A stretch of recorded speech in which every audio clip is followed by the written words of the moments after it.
হয় যে দিনের ভোট রাতে হয়, কেউ সেই সুযোগটা দিবেন না।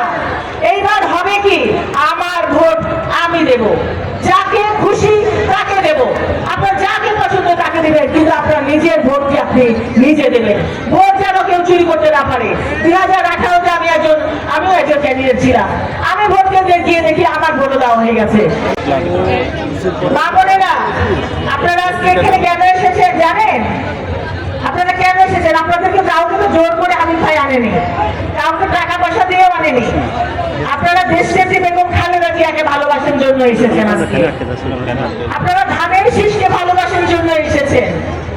কারণ আমরা নারী, আমরা কন্যা, আমরা জায়া, আমরা জননী। যুগে যুগে আমরাই কিন্তু নির্যাতিত হই। কখনো আমরা স্বামী হারাই, সন্তান হারাই, ভাই হারাই, আর আমরাই নির্যাতনের শিকার হই। আমরা নির্যাতনের শিকার হই যখন থেকে আমি একজন মা, আমি একজন বোন, আমি একজন স্ত্রী, আমি একজন কন্যা। তার সংসার সামলাই আমরা বাহিরটাও আমরা সামলাই। এই যে আমাদের একটা ভাই বললেন যে আমরা ব্যস্ত দুপুর, আমরা আসলে এখন আমাদের রান্না করার সময়। আপনারা সকলেই জানেন এই যে নারীদেরকে ঘর থেকে বের করেছিলেন কে? আমাদের শহীদ রাষ্ট্রপতি জিয়াউর রহমান, বহুদলীয় গণতন্ত্রের প্রবক্তা, স্বাধীনতার মহান ঘোষক, বীর মুক্তিযোদ্ধা, বাংলাদেশের প্রথম রাষ্ট্রপতি শহীদ প্রেসিডেন্ট জিয়াউর রহমান। 1978 সালে 1 সেপ্টেম্বর তিনি জাতীয়তাবাদী দল ঘোষণা করার পরই ঠিক 8 দিন পরে জাতীয়তাবাদী মহিলা দল ঘোষণা করেন। কারণ তিনি বুঝেছিলেন যে একটা হাত তুললে কখনো তালি বাজবে না, তালি দেওয়ার জন্য দুটো হাত লাগবে। সুতরাং দুটো হাত দিয়ে আমাদের কর্ম সক্ষমতা বানায়, একটা নারী একটা পুরুষ।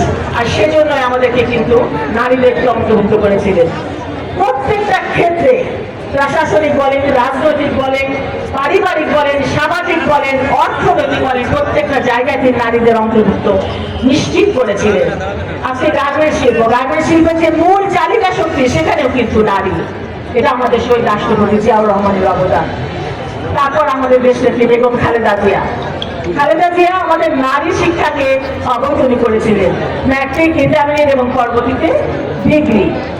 সেই নারী নেত্রী জীবনের কোন নির্বাচনে তিনি কখনো পরাজিত হন নাই। প্রথম নির্বাচনে তিনি 5টি আসন থেকে নির্বাচন করে 5টিতে জয়লাভ করেছিলেন।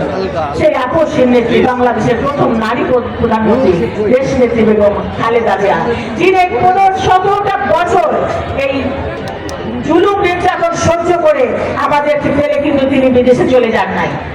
তিনি সত্যিকারের মা, তিনি তো চলে যেতে পারতেন, তিনি তার সন্তানদেরকে বাইরে আরাম এসে দিন কাটাতে পারতেন, কিন্তু তিনি যান নাই। কিন্তু কারণ তিনি দেশকে ভালোবাসেন, দেশের জনগণকে ভালোবাসেন। এই দেশনেত্রী বেগম খালেদা জিয়া ভিশন 2030 নারীদের কথা বলেছিলেন।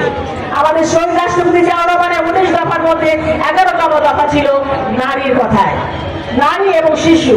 আমাদের দেশনেত্রী বেগম খালেদা জিয়ার ভিশন 2030 ছিল নারীদের কথা। আমাদের দেশ নায়ক, আমাদের ভারপ্রাপ্ত চেয়ারম্যান জনাব তারেক রহমান, তিনি বলেছেন নারী, আপনারা শুধু নারী নন, আপনারা সমাজের আলো, ঘরের আলো, পৃথিবীর আলো। নারীরা এগিয়ে আসুন, দেশের দায়িত্ব নিন, সমাজের দায়িত্ব নিন, রাষ্ট্রের দায়িত্ব নিন। আর সেই জন্য কিন্তু নারীরা আমরা এগিয়ে এসেছি। এই যে মা বোনেরা, আপনারা কি কখনো ঘরের বাইরে আগে হয়েছেন এরকম ভাবে? কখনো কিন্তু হন নাই। আমরা কি করতাম? স্বামীর জন্য রান্না বান্না করতাম আর অলস দুপুর ঘুমিয়ে কাটাতাম। শহীদ রাষ্ট্রপতি জিয়াউর রহমান আমাদেরকে জাগিয়ে তুলেছেন।